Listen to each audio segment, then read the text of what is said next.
So, a question for you. In the area of Christian eschatology, are Lutherans futurists, preterists, or historicists? And if you are futurists, then do you believe in a premillennialism, postmillennialism, or amillennialism? And if you are premillennialists, do you believe in a pre-tribulation, mid-tribulation, or post-tribulation rapture? Everybody clear on the question? No? Claudia recently asked me what we were taught about heaven and the end times in seminary, and I admitted to her that we learned very little. But that's not entirely true. Each May, when finals were over, we would have a parousia party. What is parousia? That is the Greek word for the second coming. It was a huge blowout, our great "we have reached the end" celebration, and it generally included the consumption of copious amounts of alcohol. So, when I received your questions about the new heaven and the new earth and about the end times, I did what any self-respecting pastor does. I consulted Wikipedia. There, you will find a vast array of beliefs about the second coming of Christ. Whether Christ will come before or after a time of tribulation, whether the rapture will take place before or after Christ's 1,000-year reign, if only 144,000 people will be saved, or if perhaps the numbers of Revelation are simply symbolic throughout. There are, in fact, so many different interpretations among Christians, even among evangelical Christians, that to my mind, it places Christian eschatology firmly in the arena of speculation. And that those who are absolutely certain about how and when God will act in the future are perhaps trying to take a bite of that forbidden fruit of knowledge. So, what do Lutherans believe about the second coming of Christ? We firmly believe that Christ will come again. That's it. Well, that's not quite all. We believe that in Christ's second coming, all will be restored. The lion and the lamb shall lie down together, as it says in Isaiah. We will enter into a time of complete connection with God, when God's home is among mortals. As it said in Revelation, that God will dwell with them as their God. They will be his peoples because God himself will be with them. He will wipe away every tear from their eyes. Death will be no more. Mourning and crying and pain will be no more. And as Lutherans, we believe that God's kingdom, remember, kingdom is a verb, not a noun, and so that means that God's reign will begin today in each one of us as we open our lives up to the lordship of God in daily life. But beyond that, we generally do not speculate. So what does all of that have to do with today's questions about heaven and hell? We have to start with some basic definitions. First, sin. Contrary to popular opinion, sin is not about breaking God's rules. Sin is anything that harms your relationship with God. Breaking God's rules certainly does drive a wedge between us and God, but it's bigger than that. It's not just what we do and what we don't do, but our lack of trust, our spiritual defiance, our despair, all can drive a wedge between us and God. So that's sin, which leads to the second definition, hell. Again, contrary to popular opinion, hell is not so much a place of eternal pain and suffering as it is about eternal separation from God. Romans 6:23 says, the wages of sin is death.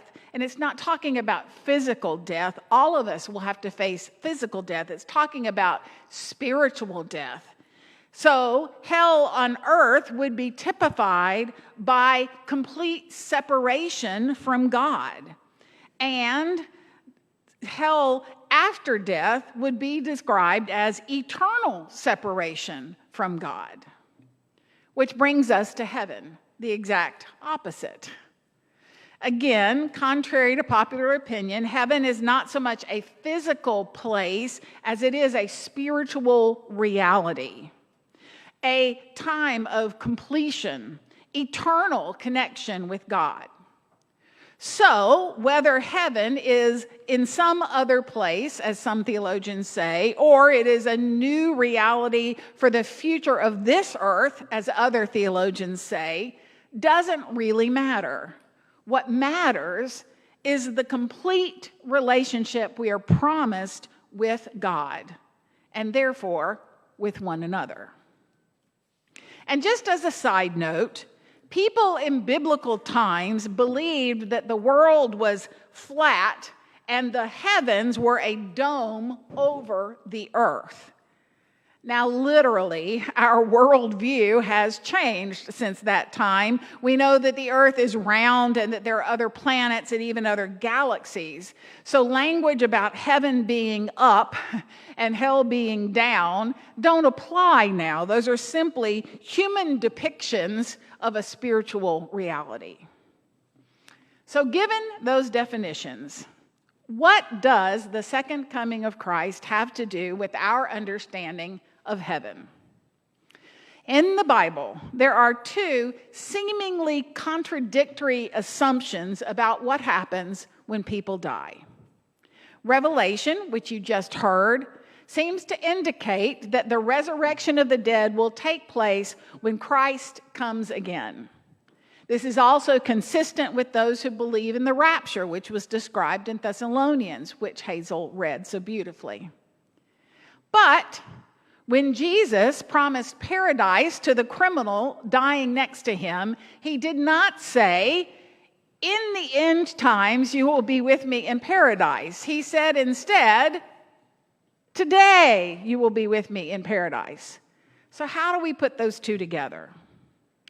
I've mentioned before that there are two Greek words for time. There's chronos, the root of the word chronological, so there's human time, and then there is kairos, meaning God's time. And I believe that when a person dies, they immediately move from chronos into kairos, from our earthly understanding of time into God's vast, likely incalculable sense of time. So for the deceased, they experience immediate resurrection into heaven, even if, chronologically speaking, that resurrection happens in 1,000 years or 5,000 years. Now, I base this not only on Jesus' words from the cross, but from sitting bedside as people are dying. I have seen people say that they can see Jesus. People greet loved ones who have died long ago, and some who simply broke into a smile as they took their last breath. When my brother was close to death, he asked my sister who that 11-year-old boy was standing next to her at the foot of the bed. He and his wife had lost a son who would have been 11 at the time. I believe he was seeing his son in heaven. Witnessing such events and hearing people's accounts of near-death experiences, I am confident that heaven is instantaneous for those who believe, even if it happens at the end times. Which leads to another question. In the Apostles' Creed, we state that we believe in the resurrection of the body. What does that mean? When we were studying the creed in confirmation class, one youth raised her hand eagerly, certain she had the right answer. And she said, "When you die, your soul goes to heaven and your body stays on the earth." To which I unfortunately had to say, no, that's actually heresy. Christians do not believe in the separation of the body and the soul. God created and saves the whole being. The scriptures promise a bodily resurrection. It casts a vision of a heaven that is filled not only with angels who were created to be messengers from God, but also to embodied saints, to those who have died in the faith. So what kind of body will that be? Will it be the same body that we die with, that is ravaged by cancer, or destroyed by a car wreck, or even cremated? No. But the scriptures are clear that we will have some bodily presence in heaven, and that we will be able to recognize one another in heaven. So what about this trick question of the Sadducees that they posed in today's gospel reading? If you've been married multiple times, whose husband or wife will you be in heaven? I have certainly seen couples struggle with such questions, particularly a second marriage following the death of a spouse. As Jesus said, such questions are earthly questions, not heavenly ones. Even though we are recognizable in heaven, it seems that such familial complexity is just wiped out when you're in paradise, something you don't have to worry about any longer. And finally, what will we do in heaven? There are numerous images offered in the Bible, all centering around worship and communion and feasting with God. That's why we sing, "This is the feast, the victory of our God," because Holy Communion is the foretaste of that heavenly feast to come, that wedding banquet between God and God's people, the church, the bride of Christ. It will be that time of complete peace and unity and righteousness. The relationship which was broken in the Garden of Eden will be made one once again. We will be restored and all creation will be at peace. And in my heaven, the music will be glorious. I think in Amanda's as well. The saints and the angels will form a heavenly choir that is beyond our imagination, stacking voices in 1,000-part harmonies that can only exist in God's time and space. How glorious it will be. In the end, it all comes down to trust. Christians are not called to have all the answers here on earth, nor are we intended to predict the time and the way Christ will return.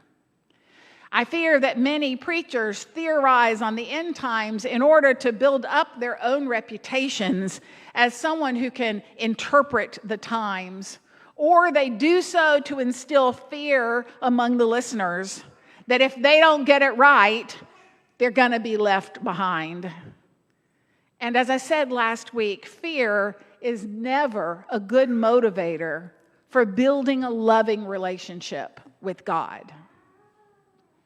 Instead, we place our trust in our Lord Jesus.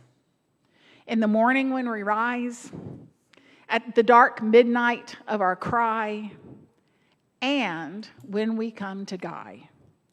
Give me Jesus, for that is all we need, and all will be well in the end. Amen.